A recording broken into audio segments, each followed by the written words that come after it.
Bonjour à tous, j'espère que vous allez bien. Je vous retrouve aujourd'hui dans une nouvelle vidéo pour vous présenter mes cadeaux de Noël en relation avec le coloriage. Avant toute chose, je voulais vous présenter mes meilleurs vœux pour cette nouvelle année 2025. Je voulais vous remercier d'être de plus en plus nombreux sur cette toute petite chaîne. Je suis moi-même étonnée, encore une fois, de l'engouement qu'il y a autour de cette pratique. Voilà, j'ai fini mon année 2024 en entre guillemets commençant YouTube sur ce sujet et voilà, je suis trop ravie et trop boostée pour cette nouvelle année. J'ai 1 milliard d'idées, ne serait-ce que pour la chaîne YouTube, pour mon compte Instagram. Si vous ne me suivez pas d'ailleurs, vous pouvez me suivre au même nom, Eva Gribouille, également pour ma boutique Etsy. Je pense qu'il va y avoir pas mal de changements. Donc voilà, je suis en train de réfléchir à tout ça, je suis en train de travailler sur tout ça et je vous en parlerai en temps voulu. Trêve de bavardage, on va attaquer tout de suite sur tout ce que j'ai pu avoir pour Noël. Mais aujourd'hui j'avais envie de me poser, de blablater et de vous en dire un petit peu plus en détail. Alors on va commencer tout de suite par les livres de coloriage. Donc je vais virer ça. Donc, premier livre de coloriage que j'ai eu, c'est le livre Portrait. Donc c'est un coloriage mystère Disney qu'il y avait sur ma liste, dont je vous avais parlé d'ailleurs sur mes idées de cadeaux de Noël. Écoutez, je suis trop ravie, j'ai trop hâte de le commencer. D'ailleurs, je pense que je vais le commencer cet après-midi. Donc je vous montre un petit peu le type de dessin qu'on a. Donc ce sont évidemment que des portraits. On va avoir des portraits de personnages humains et des portraits de personnages animaux. La particularité de ces portraits, c'est que ils n'ont pas tous des contours noirs, contrairement au Tome Princesse par exemple. Et je trouve que les couleurs sont assez douces, on est sur des couleurs un petit peu pastel, enfin voilà. Bon, moi j'aime beaucoup, j'ai trop hâte de voir le rendu. Et après en termes de difficulté, voilà, je trouve que c'est relativement simple. Encore une fois à voir quand on le fait, mais en tout cas il y a, déjà les pages sont moins grandes puisque c'est un format carré, il y a moins de couleurs, moins d'ombre, etc. Et puis forcément des cases un petit peu plus grandes, voilà, moins de détails. Et du coup c'est aussi agréable parce que on passe moins de temps à faire un dessin et c'est pas pour autant qu'il sera moins joli. J'ai très hâte de faire Réponse. J'ai vu là, voilà, bon, en plus moi vous savez j'adore les princesses, donc Mérida, j'ai trop hâte, Belle, Vaiana, Réponse. Trop contente de ce premier album. Ensuite, j'ai eu le livre Au fil des saisons de chez Dessin et Tolera. On est à nouveau sur des coloriages mystères. Cette fois-ci, on est sur un format A4 classique. Et je vous avais déjà parlé, je crois, du Merveilleux Voyage que j'avais eu aussi en cadeau d'anniversaire d'une de mes amies, qui se présentait donc comme ça, qui sont des pages, des sortes d'affiches de pays. Et là, on est un petit peu sur le même style de dessin, mais ce que j'adore sur celui-là, c'est que c'est vraiment, voilà, comme le dit le titre, des affiches de saison. Donc voilà, vous avez des dessins en relation avec le printemps, l'automne, l'hiver, etc. Et ils sont vraiment hyper colorés, hyper dynamiques. Alors, on n'a pas beaucoup de détails, donc je pense que c'est des coloriages qui se font relativement rapidement. Et vous voyez aussi en termes de couleurs, on n'a pas non plus 3 milliards de couleurs, donc c'est aussi très bien lorsqu'on débute. Et ce sont des coloriages, je pense, qui se font plus rapidement que le Tome Princesse, par exemple. Donc qui peuvent être très bien quand on veut juste se poser tranquillement et faire un truc sans prise de tête. Donc pareil, celui-là, j'ai très hâte de le commencer. Maintenant, ma plus grosse question, c'est est-ce que c'est trop tard pour faire des coloriages de Noël ? Je sais pas, janvier, je sais jamais trop où est-on. Peut-être plus celui-là hiver, il peut être bien. Même si le ski n'est pas trop mon délire. Mais ceux d'automne là sont trop beaux. Mais moi par contre j'ai un problème, j'arrive pas à me dire que je fais un coloriage d'automne si je suis pas en automne, tu vois. Franchement, je les aime trop. Voilà, et ensuite j'ai aussi eu un cadeau d'une amie que j'embrasse si elle passe par là, elle se reconnaîtra, qui sont les coloriages Harry Potter. Alors ce ne sont pas des coloriages mystères, ce sont des coloriages voilà, basique. J'avais un peu envie de m'y remettre parce que, voilà, je vous disais dans ma première vidéo, ah ouais, les collages classiques, ça me saoule. Et en fait, j'ai regardé pas mal de vidéos ces derniers temps et en fait, je me rends compte que j'adoptais pas forcément la bonne technique. Et c'est vrai que les coloriages, pas mystère, c'est encore autre chose. Et en plus, il y a des images de films, mais que je connais, mais par cœur, tellement je les ai vues. Enfin, je veux dire, cette photo d'Hermione, je l'avais sur mon agenda de CM2. Je l'ai tellement vue, cette photo. Voilà. J'adore cette double page de la salle commune des Gryffondor. Là, il y a plein de détails pour le coup. Par contre, je m'étais dit que ça pouvait être sympa de faire ça au feutre alcool, mais ce sera pas possible parce que c'est les recto verso.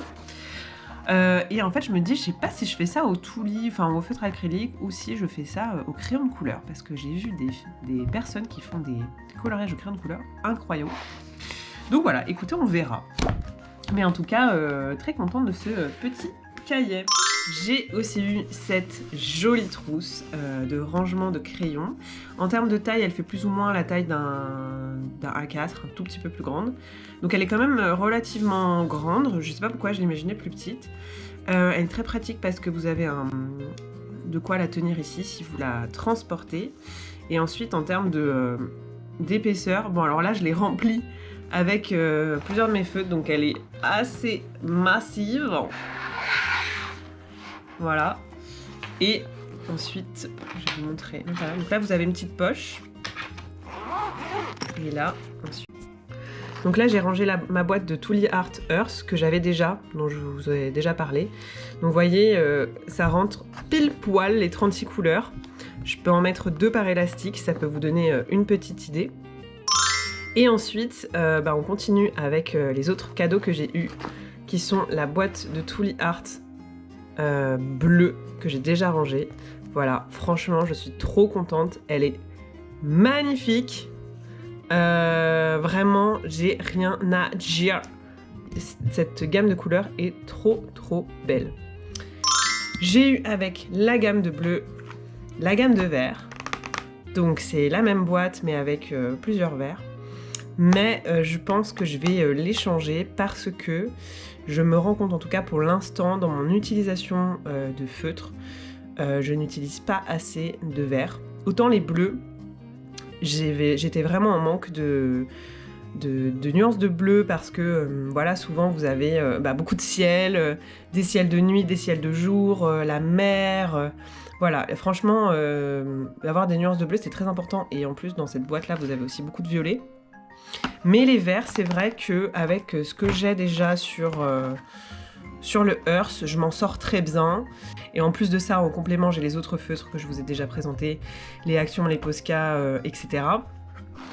Par contre, ce que j'ai envie de tester à la place, ce sont les Artix. Parce que j'ai envie d'avoir d'autres feutres en point de brush.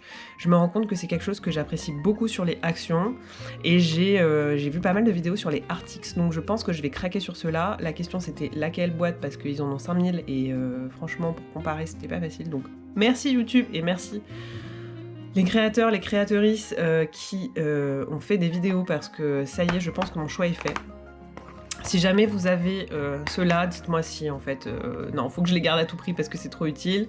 Si jamais vous avez les Artix, n'hésitez pas à me dire lesquels vous avez, quelle boîte. Voilà, mais je pense que je vais me diriger sur ça. Et voilà, et puis si jamais vous aimez les petites vidéos rangement, je vous ai filmé un reel sur Instagram où je range de manière ASMR tous mes petits feutres. Je ne les ai pas rangés comme il faut parce que vous voyez, quand on regarde le haut, là on devrait avoir tous les numéros pour les trouver facilement. Voilà, j'aurais dû ranger ceux-là dans l'autre sens. Écoutez, je vais le faire de ce pas, comme ça ce sera fait. Et puis là j'ai mis un petit peu d'autres feutres que j'ai. Ça c'était le Tooly que j'avais acheté à l'unité sur Vinted. Du pack Earth et du pack Skin, et ça ce sont des Posca. J'ai pas rangé les Actions parce qu'ils prennent beaucoup de place et puis en fait mine de rien j'ai plus que un double rangement que je me garde si je prends les Artix. Et puis sinon, écoutez, je verrai bien comment je m'en sors. Et voilà. Écoutez, c'est tout pour mes cadeaux de Noël spécial coloriage. Je crois que ma famille et mes proches ont bien compris ma nouvelle addiction. J'espère que ça vous donnera des idées. Voilà, et si jamais vous manquez d'idées, je vous propose d'aller voir ma dernière vidéo où je vais vous donner des idées de cadeaux de Noël, qui peuvent aussi très bien être des idées de cadeaux pour tout le temps, si vous avez autour de vous, ou si vous-même vous avez envie de vous offrir des choses en relation avec le coloriage mystère. Je pense que la prochaine chose que je m'offrirai, ce sera le chevalet de table. Et puis voilà. Et puis on se retrouve bientôt pour une nouvelle vidéo. Je suis désolée, je sais que je vous avais promis un live nuancier. Je n'arrive pas à m'en sortir avec ce live. Je l'ai repoussé plusieurs fois parce que j'arrivais pas à trouver le temps, c'est vrai, avec les fêtes de Noël qui approchaient. Je me disais que c'était pas non plus le bon moment pour vous. Et je m'étais dit que je le ferais aujourd'hui, on est le dimanche 5 janvier. Et en fait, hier, en faisant des tests pour voir si mon live pourrait éventuellement marcher, je me retrouve face à des murs, puisque sur YouTube, si on utilise l'app, il faut 1000 abonnés. J'essaie de faire ça avec ma GoPro, il faut en fait 24 heures de soumission, enfin bref. Voilà, donc pour l'instant, je n'ai toujours pas la possibilité de faire un live sur YouTube. On fera peut-être un live sur cette boîte de bleu, on fera un live sur d'autres. De toute façon, j'ai tellement de nuanciers à faire, je me suis dit... Si c'est pas le premier, j'en aurai d'autres. Voilà. Bon, et ben écoutez, sur ces bonnes paroles, je vous fais plein de gros bisous. Encore une fois, je vous souhaite une merveilleuse année 2025. Plein de belles choses pour vous, de beaux projets. Et puis surtout, comme on dit, la santé, le bonheur, l'amour. Qu'est-ce que je peux vous souhaiter d'autre? Tout ce que vous voulez, en fait. Voilà. Tout ce qui peut vous apporter de la joie pour cette nouvelle année. Allez, gros bisous, bye!